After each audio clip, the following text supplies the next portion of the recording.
দিবেন। আপনি চরম বেয়াদব ছেলে, আপনার কাছে অসম্মান। আপনি বেয়াদব, আপনি লজ্জা করেন, লজ্জা করেন টকশোতে আসতে? আপনি বেয়াদব। যেখানে নারীরা আপনার কাছে নিরাপদ না, যুক্তিতে পারেন না সেখানে দেখে মিথ্যা কথা টকশোতে আসেন বলতেছেন। কোন লজ্জায়?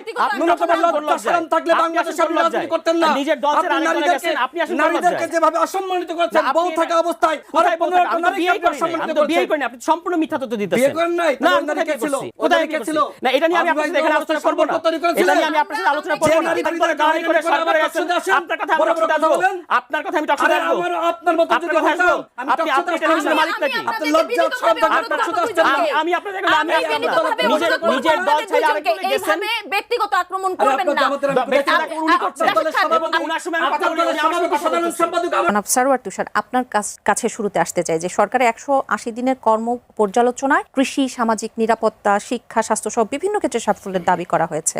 সরকার নির্বাচনী ইশতেহারের প্রতিটি প্রতিশ্রুতি বাস্তবায়নের কথা বলছে। কৃষক কার্ড, ফ্যামিলি কার্ড, শিক্ষা সংস্কার, কর্মসংস্থান সহ নানা উদ্যোগের কথা তুলে ধরেছে। আপনারা বিরোধী দল হিসেবে আপনারা মূল্যায়ন কি যে 180 দিনে সরকার জনগণের প্রত্যাশা কত পূরণ করতে পেরেছে? জি, আপনাকে ধন্যবাদ। এবং একটু প্রেক্ষাপটটা বলা উচিত যে প্রেক্ষাপটে এই সরকার ক্ষমতা এসছে সেটা হচ্ছে একটা ব্লাডি মাস আপরাইজিং, মানে রক্তাক্ত মাস আপরাইজিং এর পরে একটা অন্তর্বর্তী সরকার, এবং তার মধ্য দিয়ে 3টা ভুয়া নির্বাচনের পরে যখন বাংলাদেশের নির্বাচনী ব্যবস্থা একেবারেই ধ্বংস হয়ে গিয়েছে, তারপরে এই গণঅভ্যুত্থানের পরে একটা নির্বাচনের মাধ্যমে এই সরকার ক্ষমতা। ফলে এই কারণে এই সরকারের প্রতি মনোযোগ, প্রত্যাশা সবই কিন্তু অত্যন্ত বেশি। কিন্তু আপনি দেখবেন যে আমরা যদি একটু প্রত্যেকটা সেক্টর ধরে বলি, আপনি যদিও কয়েকটা কথা বললেন, সেগুলো নিয়েও অনেক কিছু বলা যাবে। সরকার কিন্তু তার যেটা 6 মাসের প্রায়োরিটি ছিল, 3টা প্রায়োরিটি ছিল তাদের সরকার মানে শপথ নেওয়ার পর, সে দ্রব্যমূল্য তার এটা নিয়ন্ত্রণে রাখবে, আইন শৃঙ্খলা এবং জ্বালানি ও বিদ্যুৎ। এখন আপনি 6 মাস পরে এসে যদি 3টা জায়গায় দেখেন, সেদিন বিএনপির মিডিয়া সেল সম্ভবত একটা দেখলাম যে সম্পূর্ণ ভুয়া একটা চার্ট দিল যে আগের তুলনায় সমস্ত কিছুর দাম কমেছে, মানে দ্রব্যমূল্যের ক্ষেত্রে। কিন্তু আসলে পরবর্তীতে ফ্যাক্ট চেকিং দেখা গেল যে সবগুলোই আসলে দাম এখন আকাশচুম্বী, বাট কোনোটারই তেমন একটা কম নেই। কোনো আইটেম একটু কম ছিল, আবার বেড়ে গেছে, এরকম মানে মানুষের পকেট কাটা যাচ্ছে। তারপরে আপনি যদি আইন শৃঙ্খলা পরিস্থিতি দেখেন, এটা হচ্ছে সরকারের যতগুলো মন্ত্রণালয় আছে তার মধ্যে যদি সবচেয়ে ব্যর্থ মন্ত্রণালয় 6 মাসে কোনটা যদি বলি, তাহলে সেটা হলো স্বরাষ্ট্র মন্ত্রণালয়, যেখানে একজন অত্যন্ত শক্তিশালী মন্ত্রী, অন্তত তিনি বা তার দল সেভাবেই দাবি করে থাকেন, তিনি থাকার পরেও তিনি সংবিধান এবং সংস্কার এই ব্যাপারগুলোকে ব্যর্থ করে দেওয়ার জন্য বা অকেজো করে দেওয়ার জন্য এত ব্যস্ত ছিলেন যে নিজের মন্ত্রণালয়টা খেয়াল করতে পারেন নাই। এবং প্রতিদিন পত্রিকায় ফলাও করে রিপোর্ট হচ্ছে প্রধান পত্রিকাগুলোতে যে কোথায় কিভাবে চাঁদাবাজি হচ্ছে, এবং সেই চাঁদাবাজিগুলো কিন্তু একটা দুইটা খারাপ ব্যক্তি গিয়ে করতে চেষ্টা করছে সেরকম না, খুবই সিস্টেমেটিক একটা চাঁদাবাজি, জোন ভিত্তিক, প্রশাসন জড়িত, সরকারি রাজনৈতিক দল জড়িত এবং পুলিশও কোনো ক্ষেত্রে জড়িত, এভাবে করে মানে চাঁদাবাজি হচ্ছে। চিটং, যেখানে আমাদের 2জন মন্ত্রী এবং একজন প্রতিমন্ত্রী রয়েছেন, তার মধ্যে একজন স্বরাষ্ট্রমন্ত্রী আছেন, সেখানে একেবারে কয়েকটা সন্ত্রাসী গ্রুপ, কাদের হাতে কি ধরনের অস্ত্র, কারা শেল্টার দেয়, এগুলোর বিস্তারিত রিপোর্ট ছাপা হয়েছে। এবং আমরা সেখানে দেখছি ওপেন ফায়ারিং হচ্ছে, অস্ত্র নিয়ে মহড়া দেওয়া হচ্ছে। কিন্তু সেখানে কিন্তু ওই জঙ্গল সলিমপুরে খুব একটা নাটক করে বা একটা ঘটা করে সেখানে পুরো স্বরাষ্ট্র মন্ত্রণালয় নিয়ে আপনি গেলেন, কিন্তু সেখান থেকে অল্প দূরত্বে যে রাউজান কিংবা চিটং এর অন্যান্য জায়গা, সেখানে কিন্তু আমরা এই ধরনের কোনো মহড়া দেখিনি। এবং সেখানে আইন শৃঙ্খলা পরিস্থিতি এখনো চরম নাজুক, মানে এক ধরনের মানে ওখানে গ্যাংস অফ ওয়াসিপুরের মতো বিভিন্ন গোষ্ঠী একে অন্যকে হত্যার মতো করে একটা পরিস্থিতি তৈরি করেছে। এরপরে আছে আপনার এই লোডশেডিং, যেটা এই মুহূর্তে মানে মানুষের একেবারে ব্যাপকভাবে একটা নাবিশ্বাস তৈরি করেছে। কলকারখানা সব বন্ধ হয়ে যাচ্ছে লোডশেডিং এর কারণে, গ্যাস সংকটের কারণে, জ্বালানির একটা প্রাইভেটাইজেশন, তাও কি মানে যে কোনো একটা প্রতিষ্ঠান না, আপনার যে প্রতিষ্ঠান বা যে মাফিয়া ব্যবসায়িক গোষ্ঠীর বিরুদ্ধে অর্থ পাচার সহ নানা ধরনের অভিযোগ আছে, লুটপাটের অভিযোগ আছে, তাদের হাতে জ্বালানি সেক্টর তুলে দেওয়ার একটা পায়তারা চলছে। এবং অনেকেই এটা গুঞ্জন করছেন যে তাদেরকে এটা যেন তুলে দেওয়া যায়, সেজন্যই এই সংকটটা তৈরি করা হচ্ছে। এই ধরনের বক্তব্য বা এই ধরনের পার্সপেক্টিভও কিন্তু দেখতে পাওয়া যায়। ফলে সার্বিক দিক থেকে যদি বলি যে তার 6 মাসে, এবং রিফর্ম ব্যাপারগুলো তো আছে, রিফর্মে, পলিটিক্যাল রিফর্মে, যেমন সম্প্রতি দুটো জিনিসটা খুব আলোচনা হচ্ছে, মানবাধিকার অধ্যাদেশ এবং গুম অধ্যাদেশ বাতিল করে দিয়ে আপনি দুটো আইন করলেন। আপনার কথা ছিল আপনি এর চেয়ে অধিকতর শক্তিশালী আইন করবেন, কিন্তু এখন আপনি দুটো ড্রাফট নিয়ে বসেন, অধ্যাদেশটা, আইনটা, দুটো আপনার হাতে আছে। যে কোনো শিক্ষিত মানুষ আইন ব্যাকগ্রাউন্ডে হতে হবে না, আইন ব্যাকগ্রাউন্ডে হলে তো আরো ভালো। ওই অধ্যাদেশ এবং আইনের ক্লজ বাই ক্লজ যদি তুলনা করেন, আপনি দেখবেন যে মানে এর চেয়ে শক্তিশালী তো দূরে থাক, 2009 সালে যে মানবাধিকার আইনটা ছিল তার চেয়েও দুর্বল আইন এই সরকার করতে যাচ্ছে, এবং সেগুলো নিয়ে মানবাধিকার কর্মীরা কিন্তু কনসার্ন দেখিয়ে যাচ্ছে। পুলিশ সংস্কারটা তারা একেবারে একেবারে বাতিল করে দিয়েছে, অথচ এটা তারা জুলাই সনদ তারা বলেছে অক্ষর অক্ষর বাস্তবায়ন করবে, অথচ এখানে কিন্তু তাদের নোট অফ ডিসেন্ট ছিল না, কিন্তু তারা সেটা বাস্তবায়ন করছে না। মানে হচ্ছে যে আপনি বললেন যে ইশতেহারের ব্যাপারে তারা খুব সিরিয়াস, দেখবেন যে তারা উনি আমাদের যিনি স্বরাষ্ট্রমন্ত্রী তিনি বললেন যে আমরা 31 দফার কথা বলেছি, 32 নম্বর বাস্তবায়ন করেছি, 33 নম্বর বাস্তবায়ন করেছি। মানে উনারা যে ফেল করছেন এটা সাইকোলজিক্যালি উনাদের মধ্যেও আছে, মানে অবচেতন কিভাবে যে উনাদের 33 পাইতে চান, 31-এর খবর নাই কিন্তু 32 পাইতে হবে, 33 পাইতে হবে, কারণ 33 হলো পাস মার্ক, কিন্তু আপনি তো 31-এ ফেল করছেন।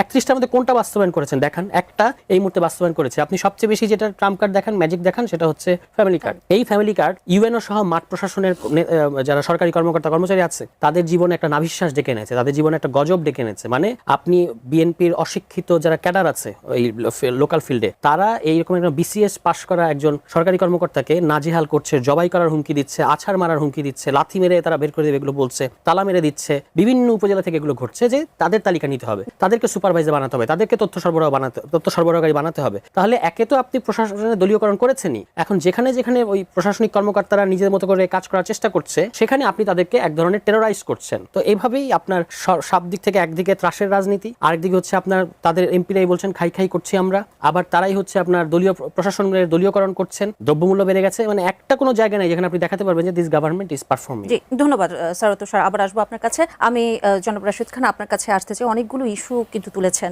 স্যার তুষার, এবং আমি যদি বলি যে 16 বছরের ধ্বংসস্তূপ থেকে মাত্র 6 মাসে দেশ পুনর্গঠন করা সম্ভব নয়, তবে সরকারের আন্তরিকতা দায়বদ্ধতার ঘাটতি নেই সরকার থেকে বলা হচ্ছে।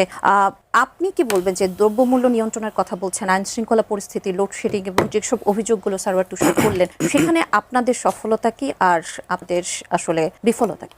সবাইকে সালাম এবং শুভেচ্ছা। আসসালামু আলাইকুম। দেখেন, আমি শুরুতে সরকারের কিছু অর্জন নিয়ে কথা বলবো, তারপরে তার যে বক্তব্য সেটির বিষয়ে আমার যে মন্তব্য পেশ করব। সরকার ইতিমধ্যে প্রায় 13 লাখ কৃষক পরিবারের 10,000 টাকা করে ঋণ মওকুফ করেছে। এরপরে কৃষক কার্ড সেটির বাস্তবায়ন শুরু হয়েছে, ফ্যামিলি কার্ডের বাস্তবায়ন শুরু হয়েছে, ইমাম, মুয়াজ্জিম এবং পুরোহিতদের সম্মানী ভাতা সেটিও শুরু হয়েছে। বন্ধ হয়ে যাওয়া 14টি কারখানা সেটি যাতে মানে কাঙ্ক্ষিতভাবে কাজ করতে পারে এবং সেখান থেকে আসলে প্রফিট পাওয়া যায়, এই জন্য বেসরকারীকরণ নীতিমালা করে সেটি আসলে দেওয়া হয়েছে এবং ইতিমধ্যে 9টিতে উৎপাদন শুরু হয়েছে। আমি গত সপ্তাহখানেক আগে মাননীয় প্রধানমন্ত্রীর সাথে একটি প্রোগ্রামে ছিলাম, যেখানে 3টা কোম্পানি বা কারখানা মানে হস্তান্তর করা হয়েছে 2টি প্রতিষ্ঠানের কাছে, এবং সেই অনুষ্ঠানে আমিও ছিলাম। দেখেন, এবং দেখেছি যে এর আগে যে একটি প্রতিষ্ঠান RFL এর কাছে হস্তান্তর করা হয়েছিল, সেই প্রতিষ্ঠানকে আসলে তারা কিভাবে আসলে উজ্জীবিত করেছে এবং সেখানে কর্মসংস্থান থেকে শুরু করে তারা কিন্তু লাভজনক পর্যায়ের দিকে যাচ্ছে। অর্থাৎ সরকারের এই যে বেসরকারীকরণ নীতি, এটির আপনি সমালোচনা করতে পারেন, কিন্তু 16 বছরে যেভাবে এই প্রতিষ্ঠানগুলোকে ধ্বংস করা হয়েছিল, সরকারের যে সক্ষমতা, এই সক্ষমতা দিয়ে এখনই আসলে এই প্রতিষ্ঠানকে লাভজনক করা সম্ভবপর নয়। যে কারণে বিভিন্ন স্টেক হোল্ডারের সাথে আলোচনার ভিত্তিতে এই প্রতিষ্ঠানগুলোর মধ্যে কিছু প্রতিষ্ঠানকে এইভাবে বেসরকারীকরণ নীতিমালা তৈরি করে তাদের কাছে দেওয়া হচ্ছে, যাতে করে এটা লাভজনক হয়। সরকারের আরো সবথেকে বড় অর্জনটা হলো বাংলাদেশে যে স্বামী স্ত্রীর সম্পর্ক মার্কা নতজানু পররাষ্ট্রনীতি, সেখান থেকে সরকার বের হয়ে এসেছে। এবং দেখেন, এর আগে শেখ হাসিনা ভারতে যাওয়ার জন্য মুখিয়ে থাকে, কিন্তু আমাদের সরকার প্রধান তাকে ভারত সরকারের পক্ষ থেকে সবার আগে আমন্ত্রণ জানানো হয়েছে। কিন্তু আমাদের সরকারের পলিসি সবার আগে বাংলাদেশ। তিনি মালয়েশিয়া গিয়েছেন, চীনে গিয়েছেন, এখন ভারত সরকারের পক্ষ থেকে বারবার আমন্ত্রণ জানানো হচ্ছে, কিন্তু সরকার স্পষ্ট জানিয়ে দিয়েছে যে শেখ হাসিনাকে বাংলাদেশে ফিরিয়ে দেওয়া এবং শহীদ উসমান হাদির খুনিরা এখনো পর্যন্ত ভারতে তারা অবস্থান করছে, কেউ কেউ গ্রেপ্তার হয়েছে, তাদেরকে ফিরিয়ে দেওয়ার ব্যাপারে ভারতের মন্তব্য কি, তার উপর নির্ভর করবে বাংলাদেশের সরকার প্রধান তিনি আসলে ভারতে তিনি আসলে যাবেন। তার মানে কি? তার মানে আমাদের যে পলিসি সেটি হলো সবার আগে বাংলাদেশ এবং জনগণের স্বার্থকে জলাঞ্জলি দিয়ে আমাদের সরকার এমন কিছু করবে না যেটির কারণে এদেশের জনগণ কষ্ট পায়। দেখেন, আমি নিজেও তো শিক্ষার্থী ছিলাম, আপনিও শিক্ষার্থী, সেও শিক্ষার্থী, এবং অনেক দর্শক আজকের এই টকশো দেখছে, তারাও কেউ কেউ বিশ্ববিদ্যালয়ের শিক্ষার্থী। একজন শিক্ষার্থী যে সময় দেশের বাইরে যেতে চায়, অনেক সময় মেধাবী, কিন্তু দেশের বাইরে পড়াশোনা করতে যাবে, টাকা থাকে না। আগে ছিল 3 লাখ টাকা পর্যন্ত, তাও সেটি পাওয়া যেত কিনা সেটি নিয়েও নানান ধরনের অনিশ্চয়তা ছিল, কিন্তু সরকার এখন এটিকে 10 লাখ টাকায় উত্তীর্ণ করেছে। এখন আপনি দেশের বাইরে আপনি যেতে পারবেন। তারপরে দেখেন, আমাদের যে বাজেটে প্রায় 60টি নিত্যপণ্যের উপরে ভ্যাট এবং ট্যাক্স কমানো হয়েছে। আমি জানি না তিনি নিয়মিত বাজার করতে যান কিনা, তবে আমি মাঝে মধ্যে বাজারে যাই। একজন রাজনৈতিক কর্মী হিসেবে আমার দায়িত্ব পড়ে যে আসলে মানুষের নাবিশ্বাস নাকি মানুষ সহনীয় মাত্রার মধ্যে অন্তত নিত্যপণ্যের দামটা রয়েছে। তো আমার কাছে যেটি মনে হয়েছে, দেখেন সবসময় আমরা বাংলাদেশে দেখেছি যে বাজেটের পরপর সবকিছু দাম ব্যাপকভাবে বেড়ে যায়, কিন্তু বাংলাদেশে এই প্রথম বাজেট ঘোষণার পরে অন্তত নিত্যপণ্যের দামগুলো যে পরিমাণ ছিল, কিছু কিছু পণ্যের দাম আরো কমেছে। আচ্ছা দেখেন, বাংলাদেশের ইতিহাস স্বাধীনতার পর থেকে এখনো পর্যন্ত শিক্ষা এবং চিকিৎসা খাতে এই সরকার সব থেকে বেশি বরাদ্দ দিয়ে, ইন্টারিম সরকার কিন্তু সেই কাজটি করেনি। কিন্তু আমাদের বর্তমান সরকার, যে সরকারকে নিয়ে আপনার অনেক সমালোচনা, সেই সরকার এদিকে মনোযোগ দিয়েছে। দেখেন সর্বশেষ যেটি নিয়ে কেউ কেউ কথা বলছে যে সরকার আসলে 31 দফা বাস্তবায়ন না করে 32 চলে গেল। আচ্ছা, সমালোচনা আপনি করতে পারেন। আমার কাছে মাঝে মধ্যে মনে হয় যে আমাদের অপোজিশনে যারা আছে, জামাত এবং এনসিপি, তারা ক্ষুধার্ত হয়ে গেছে ক্ষমতার জন্য। এখনই তারা মনে করছে যে আমরা তো আসলে ফেসবুকের যত জরিপ ছিল, অনলাইনের প্রত্যেকটা জরিপে জামাত ইসলাম ক্ষমতায় চলে গিয়েছিল। এই যে তাদের মধ্যে ক্ষমতায় যাওয়ার তাড়না, গিয়েও কেন যেতে পারলো না, ফেসবুক তাদেরকে ক্ষমতায় বসিয়ে দিল, বাস্তবে কেন জনগণ তাদেরকে ভোট দিল না, এই ক্ষমতার তাড়না থেকে তারা প্রতিনিয়ত সরকারের বিরুদ্ধে আন্দোলন করছে, সরকারের বিরুদ্ধে নানান ধরনের মিথ্যাচার করছে, ফটোকার্ড বানাচ্ছে, এআই ভিডিও বানাচ্ছে, নানান ধরনের। এই প্রশ্নের উত্তরটা নিশ্চয়ই উত্তর উনি দিবেন অবশ্যই, নোট করতেছেন তো উনি। তো এই মিথ্যাচার গুলো করতেছে। আচ্ছা, এবার আসি উনি যে কথাগুলো বলেছেন এর উত্তর দিই। হ্যাঁ, তাড়াতাড়ি শেষ করবো, আমি তো 1 মিনিটও হয় নাই মনে হয়। আচ্ছা, এই যে মোহাম্মদ এজাজ সাহেব, তিনি বললেন যে এনসিপির কেউ না। হ্যাঁ, তিনি অবশ্যই এনসিপির কেউ। কিভাবে? কারণ এই যে জাতীয় নাগরিক কমিটি, সেইটা থেকে এবং বৈষম্য বিরোধী ছাত্র আন্দোলন, এইটার সমন্বয়ে এনসিপি গঠিত হয়েছে এবং এনসিপি আত্মপ্রকাশের সময় এই কথা বলেছে। তার মানে কি? তার মানে বৈষম্য বিরোধী ছাত্র আন্দোলনের নেতারা, যারা আওয়ামী লীগের এমপিদের বাসায় গিয়ে চাঁদাবাজি করেছে সমন্বয়করা, এরাও যেমন এনসিপির, ঠিক একইভাবে এই এজাজ সাহেব যাকে নিয়োগ দিয়েছিল নাসিরউদ্দিন পাটোয়ারি স্বয়ং, আমি চ্যালেঞ্জ করে বলতেছি, অনলাইন এই টকশোতে তো সবাই দেখতেছে, তাই না, লাইভ টেলিকাস্ট, তাকে নাসিরউদ্দিন পাটোয়ারি নিয়োগ দিয়েছিল। নাসিরউদ্দিন পাটোয়ারি কি এনসিপির কেউ না? ওই সময় আপনারা এরকম বহু নিয়োগ দিয়েছেন, ঢাকা বিশ্ববিদ্যালয়ের ভিসি থেকে শুরু করে আপনার অধিকাংশ ডিসি, এসপি, ইউনো, তাদেরকে আপনারা আপনাদের মতন করে বসিয়েছিলেন এবং সেটা যুগান্তর থেকে শুরু করে বিভিন্ন পত্রিকায় নিউজ হয়েছিল কিভাবে হাসনাত এবং সার্জিস, ডিসি যদি আপনি সুপারিশ পরামর্শ করতেন একটা কথা, কিন্তু আপনি সরাসরি লেনদেনের সাথে জড়িয়ে পড়েছিলেন, কেলেঙ্কারির সাথে। আচ্ছা, আমাকে শেষ করতে দিচ্ছেন না তো, 2 মিনিট হয়েছে কিনা আপনি ঘড়ি ধরেন না, 5 মিনিট হওয়ার কথা না। আচ্ছা দেখেন, যে ইন্টারিম গভর্নমেন্ট ছিল বিএনপির গভর্নমেন্ট, আজকে প্রথম তিনি বললেন, তো তিনি যদি ব্যাখ্যা করেন যে কিভাবে বিএনপির গভর্নমেন্ট ছিলেন, তিনি ব্যাখ্যা করেন যেটা, সেটি হলো যে এই যে পররাষ্ট্র উপদেষ্টা এবং এই যে বিডার চেয়ারম্যান, দেখেন এই বিডার চেয়ারম্যানকে কে এনেছিল? ডক্টর মোহাম্মদ ইউনূস এনেছিল এবং তিনি ভালোভাবে কাজ করার সুযোগ সরকারের কাছে চেয়েছেন এবং সরকার তাকে কাজ করার সুযোগ দিয়েছে। মানে বক্তব্য এরকম, দেখেন অল্প সময়ের মধ্যে আসলে ওইভাবে ইনভেস্টমেন্ট আনা যায় না, তো তাকে সরকার তার দায়িত্ব সঠিকভাবে পালন করার জন্য তিনি যাতে সফল হন, এই জন্য সরকার তাকে সময় দিয়েছে। ঠিক একইভাবে আমাদের পররাষ্ট্র মন্ত্রী, তিনি দেখেন, তিনি তো আমাদের যারা ছাত্র উপদেষ্টা ছিল, যারা আপনার এনসিপি নেতৃবৃন্দ, তাদের পরামর্শই তো নিয়োগ পেয়েছিল। এখন যেহেতু তিনি ওই সময় মোটামুটি আমাদের পররাষ্ট্র নীতি বা বিভিন্ন দেশের সাথে যে কূটনৈতিক সম্পর্ক, সেটি তিনি বেশ ভালোভাবেই করতে পারছিলেন বা করছিলেন। এখন যেহেতু তিনি এই বিষয়ে পারদর্শী দক্ষতা দেখাতে পেরেছেন, যে কারণে বিএনপির সাথে আলাপ আলোচনার মধ্যে দিয়ে তিনি আসলে ওই তারও তো একটা মিশন আছে যে 2 বছর 3 বছর 4 বছর হলে তিনি শেষ করতে দেন কথাগুলো, ওনাকে পরবর্তীতে টাইম বাড়িয়ে দেন, আমার আপত্তি নেই, বাট আমার কথাগুলো শেষ করতে দেন, ওনাকে টাইম আপনি বাড়িয়ে দেন। তো এই কারণে তাকে আসলে, যেহেতু এই জায়গায় তিনি অন্তর্বর্তীকালীন সরকারের সময়ে মোটামুটি সফল হয়েছিলেন, তাকে যদি আরো 2 বছর 3 বছর 4 বছর সময় দেওয়া যায়, এই যে দেখেন পররাষ্ট্র মন্ত্রণালয়ের পক্ষ থেকে ভারতের ব্যাপারে, অন্যান্য দেশের ব্যাপারে যেভাবে যে কঠোরভাবে বিবৃতি দেওয়া হয়, এজন্য তো তাকে আপনি ধন্যবাদ দেওয়া উচিত। আচ্ছা, অ্যাটর্নি জেনারেল যিনি এখন বর্তমানে আইনমন্ত্রী, তার কথা বললেন, তো 3 জন ছাত্র উপদেষ্টা কোথায় আছে? একজন তো সরাসরি ছাত্র উপদেষ্টা থাকা অবস্থায় একটি দল গঠন করেছে, সেই দলের নাম এনসিপি। অনেকে এনসিপি কে কিংস পার্টি বলে, আমি কিংস পার্টি বলছি না, ছাত্রদের একটি দল, ছাত্রদের একটি অংশের দল। কিন্তু আমার প্রশ্ন হলো, ছাত্ররা কি আসলে এইভাবে ক্ষমতায় থেকে দল গঠন করতে পারে? এবং সরাসরি সহযোগিতা করেছে ডক্টর মোহাম্মদ ইউনূস, এবং তিনি তার বিভিন্ন বক্তব্যে এটি বলেছে। এমনকি প্রেস সচিব বলেছিল নাহিদ ইসলামকে মাঝখানে বসিয়ে আগামীতে নাহিদ ইসলাম প্রধানমন্ত্রী হতে পারেন। সর্বশেষ কথা হলো, শোনেন, সর্বশেষ কথা হলো যে ইউনোদের সাথে নাকি আসলে আপনার অপদস্থ করা হচ্ছে, করা হচ্ছে। দেখেন, আমিও যখন বিভিন্ন জায়গা থেকে এরকম সরকারি কর্মকর্তা বা বিভিন্ন জায়গা থেকে আমার কাছে বিভিন্ন তথ্যপত্র আসে, দায়িত্বশীল জায়গা থেকে আমি আসলে যাচাই বাছাই করার চেষ্টা করি যে অভিযোগ অনুযোগ আসলে কতটুকু রয়েছে। শেষ কথা হবে, পরবর্তীতে আপনি আর সময় পাবেন না। 16 বছর ধরে যাদেরকে বিভিন্ন জায়গায় বসিয়েছিল,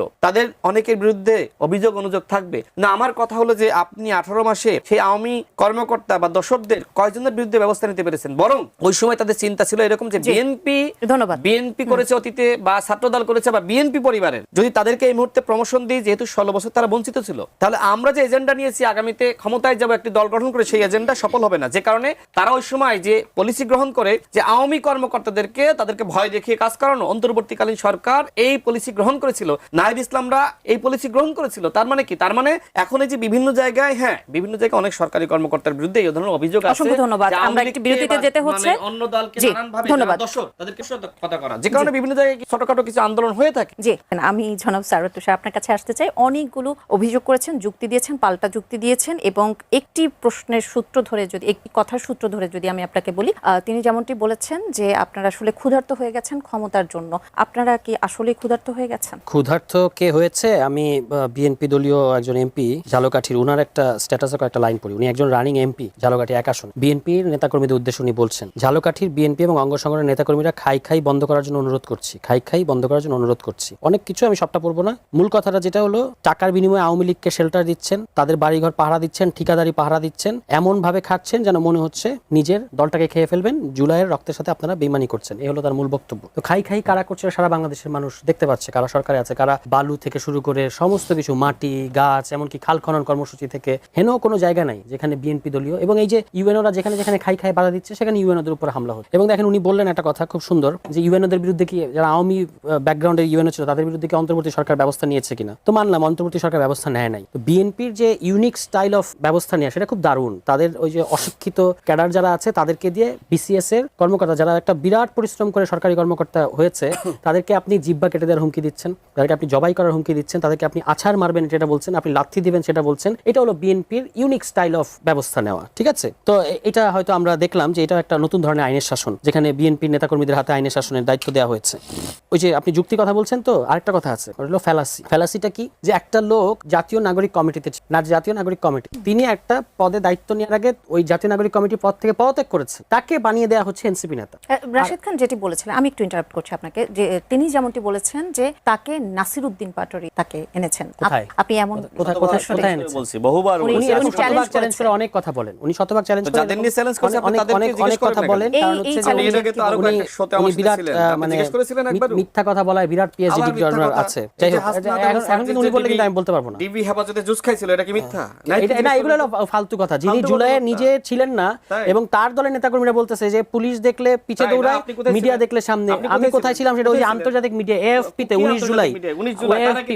আর আগে পরে কোথায় ছিলেন? আগে পরে মানে সবসময় রাস্তায় ছিলাম। আপনি কোথায় ছিলেন? আপনার দলের নেতাকর্মীরা বলে যে আপনি বেশি, আপনি ফাপড়বাজি না থাকলে আন্দোলনটা আপনি করেছেন। কোন রাশেদ খান? আপনার আন্দোলন, আপনারা ব্যর্থ হইছেন, আপনারা ব্যর্থ হইছেন। ব্যর্থ হইছে বলে এখন বলে যে এরা আমার কর্মী, আমার কর্মী। যদি মানে আমি ব্যর্থ হইছি, আমার কর্মী কোথায় সফল হয়েছেন? আপনার ইয়ে হলে আজকে আপনার কর্মীরা ব্যর্থ হয় না, আপনি ফাপড়বাজি করেন। এবং সরকারি মামলা হয়নি, জানেন না, জেল খাটেন না, সে কিসের আপনার নামে কিসের মামলা হইছে? আমি কোন শেখ হাসিনাকে কটুক্তির মামলা রে ভাই, শেখ হাসিনাকে কটুক্তির মামলা। আজকে আপনার ফাপড়বাজি করবেন না, গণঅভ্যুত্থানে এই যে বিপ্লব বিহার এই সব চেতনাবাজি করবেন না। এইভাবে বললে তো ভাই বলতে পারবো না। রাশেদ খান তো মামলা খাইছে রে ভাই, শেখ হাসিনাকে কটুক্তির মামলা। আপনি কি খাইছে? চুরি করলে মানুষ মামলা খায়, চুরি করলে ডাকাতি করলে মানুষ মামলা খায়। শেখ হাসিনাকে কটুক্তির মামলা, চুরি করার মামলা এটা তো। সেটা নিয়ে এখন কি, এখন এটা জন্য আপনি কি করবেন? এখন মানে কি আপনি জেল খাটছেন, মামলা হইছে, তাতে কি হইছে? আপনি 19 জুলাই করেন, তার আগে পরে কোথায় ছিলেন? 19 জুলাই আমি কইনি, আপনি বলছেন। আপনি বলছেন রাশেদ খান আপনি কোথায় ছিলেন জুলাই? আপনি বলেন আপনি কোথায় ছিলেন? মানে না পালাইছিলেন। এখন বড় বড় কথা বলেন না, পালাইছিলেন। আমাকে বাঁচাও বলছেন। জাতিসংঘের সাথে বাঁচাও কখন করেছি? ওই সময় তো আন্দোলন নেতৃত্ব আমি দিয়েছি। উনি তো তখন কথা বলছেন, এখন আন্দোলন তো কখন করেন না, কখন মার খাননি তো। আপনি সবসময় পালাইছেন। আপনারা Sheikh Hasina mother of education বলছেন, শেখ হাসিনাকে গিয়ে পায়ে ধরে সালাম করছেন। মাদার অফ এডুকেশন বলছেন। একজন ফ্যাসিস্ট অবৈধ শেখ হাসিনাকে আপনারা মাদার অফ এডুকেশন বলার পরে এখন আবার বলতেছেন আমি রাশেদ স্যার আন্দোলন হইতো না। ডাক্তারকে জিজ্ঞেস করবেন, তাদেরকে আসিফ নাহিদের নাম ধরে বলেন কেন? উনি তো এমপি, আপনার নাম ধরে বলেন কেন? আপনি নাহিদ ইসলামকে আপনি নাম ধরে বললেন কেন? আপনি না গতকালকে বলেন মন্ত্রীর নাম ধরে বলার কারণে আজকে আপনি কিভাবে সরকারের একজন সচিব, আপনি একজন এমপি, আপনার উপরে না জিজ্ঞেস করেন, আপনি কার কাছে কি বলেন? এমপি আপনার উপরে না নিচে? আপনি আগস্ট কোথায় ছিলাম? আসিফ মাহমুদকে জিজ্ঞেস করেন, আপনার উপরে না এমপি নিচে? না, আমার কাউকে জিজ্ঞেস করতে হবে না। মার খান না, জেলে যান না, আপনার দলের নেতা কর্মীরা বলে টকশোতে এসে তার দলে এসে বিপ্লবী হইলে আপনার মতন এরকম ফরওয়ার্ড দেশ চালাতে। আপনি কোথায় ছিলেন? আমি কোথায় ছিলাম? এই যে সাংবাদিকদের জিজ্ঞেস করেন, আপনাকে জিজ্ঞেস করেন, সাংবাদিক ছিলাম। এই ক্যামেরাম্যানদেরকে জিজ্ঞেস করেন, এই হাউজের সাংবাদিককে জিজ্ঞেস করেন। আপনি পালাইছিলেন, আপনি আরে পালিয়েছিলাম, আপনার দলের নেতা কর্মীরা বলে। আপনার জামাতের আমির কি? আপনি জামাতের আমির, জামাত আলাদা দল। আমি কোথায় ছিলাম? আপনার নেতা কোথায় ছিল? আমি কোথায় ছিলাম? তারেক রহমান কোথায় ছিল? আপনার আসিফ মাহমুদ 3 দিন কোথায় ছিল? কোথায় ছিল? কোথায় ছিল? আপনার যে আত্মগোপন থেকে নেতৃত্ব দিয়েছেন না, আপনার রাষ্ট্রমন্ত্রী কোথায় ছিল? কোথায় ছিল? কোথায় ছিল তারা? না, তাহলে আবার আরেকজন দল তুললেন কেন? সামনে থেকে আমিও নেতৃত্ব দিয়েছি। যখন আপনারা যদি সফল হইতেন, যখন আমাকে টিভি গ্রেফতার করার জন্য খুঁজতেছে, তাহলে তো আর এই নাহিদ আসিফ রাষ্ট্র হতো না। টিভির সামনে যে অ্যারেস্ট হবো, তাহলে আপনার জামাতের আমির কোথায় ছিল? আপনি বলেন, জামাতের আমির 37 প্রশ্ন জুলাই করতেছেন কেন? একদিন কোথায় ছিল? আপনার স্বরাষ্ট্রমন্ত্রী কোথায় ছিল? স্বরাষ্ট্রমন্ত্রী কোথায় ছিলেন? নির্বাচিত ছিল। আপনি কোথায় ছিলেন? প্রধানমন্ত্রী কোথায় আপনারটা ছিলেন? বলেন। আমি দেশে ছিলাম। কোথায় ছিলেন আপনি? দেশে ছিলাম আমি। আপনার সম্পর্কে বলতে গেলে আমি আগেও বলেছি টকশর করবেন না আমার সাথে। না, আমি কিসের- যদি বলি আপনারা যে রাজনীতি করতেছেন আপনাদের দলে তো কোনো নারী আপনাদের কাছে নিরাপদ না। নিরাপদ আপনারা? না, বলেন, এটা তো আপনি আপনার ব্যক্তিগত যদি আক্রমণ ব্যক্তিগত করতেছেন। না, চরিত্র নিয়ে না, কথা না। বলি আপনি তো না, টকশর না, করতে পারবেন না। এগুলো তো- না, আপনি আমার না, ব্যক্তিগত please। বলেন নাই? আপনার কোন ব্যক্তিগত নিয়ে বলছেন? আমরা ব্যক্তিগত আপনি আক্রমণ যাতে না করি। কত নারী রাশেদ খান, আমি আমার শো শেষ করতে হবে। পালায় গেছেন, কত এখন নারী আমি আমার শো থেকে শেষ করতে হবে। কত নারী কয় না? আপনারা যদি না থামেন আমি শো শেষ করব। আপনি আপনার সাবেক ওয়াইফ আপনার বিরুদ্ধে অভিযোগ দিয়েছে। আপনি বিয়ে করে বউ থাকা অবস্থায় 20-25টা নারীকে আপনি নিপীড়ন করেছেন। আপনার ওয়াইফ বলেছে। মিথ্যা কথা আর মিডিয়াতে বলছেন। নিউজ হয়েছে না? কোথায় মিডিয়া নিউজ হয়েছে? কি হয়েছে? হয়নি আপনি নিউজ রাজনীতি হয়নি? মিথ্যা কথা বলেন কেন? আপনি ব্যক্তিগত আপনার কথা বলতে মন্ত্রী বলতে সমিতির আমি আসি না, কিন্তু আপনি শুরু ব্যক্তিগত করেছেন। আক্রমণ করতেছেন কেন? কোথায় আমি শুরু ব্যক্তিগত আক্রমণ করেছেন না? করছি আপনাকে? আপনাকে বহিষ্কার করা নাই? কোথায় NCP ব্যক্তিগত আপনাকে আক্রমণ বহিষ্কার করা নাই? কোথায় আপত্তি NCP জানি? বহিষ্কার করছে আমাকে? এই ব্যক্তিগত কথাগুলো আমি মিথ্যা কথা বলতে বলেন চাইনি, কেন? কিন্তু আপনি একবার শুরু বলেন সাবেক করেছেন, ওয়াইফ, একবার বলেন যেখানে বলতে বহিষ্কার। বাধ্য হয়েছি। যখন আপনার তো যুক্তিতে রাজনীতি পারেন করা না, বাংলাদেশে উচিত না। যুক্তিতে পারেন না দেখেই তো আপনার মিথ্যা কথা যেখানে নারীরা বলতেছেন। আপনার কাছে নিরাপদ না, যুক্তিতে পারেন না সেখানে দেখেই মিথ্যা কথা টকশোতে আসেন বলতেছেন। কোন লজ্জায়? আপনি ন্যূনতম লজ্জা শরম থাকলে আপনি বাংলাদেশে আসেন আপনি কোন রাজনীতি লজ্জায়? করতেন না। নিজের দল ছেড়ে আপনি আরেক দলে নারীদেরকে গেছেন, আপনি আসেন কোন নারীদেরকে লজ্জায়? যেভাবে অসম্মানিত করেছেন, আপনি- বউ থাকা অবস্থায় কোথায় আরো বলতে 15টা আমি তো নারীকে বিয়েই আপনি করি নাই, অসম্মানিত আমি তো বিয়েই করছেন। করি নাই, আপনি সম্পূর্ণ মিথ্যা তথ্য দিতেছেন। বিয়ে করেন নাই? না, তাহলে আমি নারী কোথায় কে ছিল? করছি? ওদের কোথায় কে বিয়ে ছিল? করছি? না, এটা নিয়ে আমি আপনার সাথে এখানে আলোচনা করব না। তৈরি করেছিলেন? এটা নিয়ে আমি আপনার সাথে আলোচনা করব যে না। নারী ফেসবুকে আপনি মিথ্যা কথা লিখেছিল, বলতেছেন। আমি তার বউ আপনি থাকা একটা অবস্থায়, দামি আমি তার না, বউ না, থাকা এইভাবে তো অবস্থায় আরো- এইভাবে তো আরো আলোচনা করব না। আমাদের এটা একটা চরম মৃত্যু। চরম মৃত্যু এবং বেয়াদব একটা লোক। বেয়াদব একটা লোক, সে আন্দাজে আমার বিরুদ্ধে অভিযোগ করতেছে। ব্যক্তিগত আক্রমণ করার জন্য আমি না, আসি নাই। আপনি ব্যক্তিগত আক্রমণ করতেছেন কারণ আপনি যুক্তিতে হাসেন। আমি বলি না, না, আমি আপনাকে এসে বলি সম্মান নাই। দেন। আপনি সম্মান দেন, আপনার কাছে সম্মান শিখতে হবে না। আপনার কাছে সম্মান শিখতে হবে না। আপনি একটা চরম বেয়াদব ছেলে, আপনার কাছে আমার সম্মান শিখতে হবে না। আপনি বেয়াদব। আপনি লজ্জা করেন, লজ্জা আপনি করেন, বেয়াদব। টকশোতে আসতে? আপনি বেয়াদব। আরেকবার গালি করে সরকারে গেছেন। আপনার কথা আমি টকশোতে আসবো। আপনার কথা আমি টকশোতে আরে আসবো। আমার আপনার মতো যদি আপনার কথা হতাম, আসবো। আমি আপনি টকশোতে টেলিভিশনের আসতাম। মালিক নাকি? আপনার লজ্জা সব আমি আপনার জায়গায় আমি নিজের দল ছেড়ে আরেকজনে গেছেন। এইভাবে ব্যক্তিগত আক্রমণ আরে করবেন আপনার না। জামাতের আমি ব্যক্তিগত দেখেছি। আক্রমণ উনি করছেন। আপনার দলের সভাপতি, উনার সময় আমি কথা বলি, আপনার উনি আমার সভাপতি, সাথে কথা সাধারণ বলতেছেন। সম্পাদক আমার উনি সঙ্গে আমার রাজনীতি সাথে কথা করছে। বলতেছেন। তার দল গঠন করেছে না? বেয়াদব NCP আমি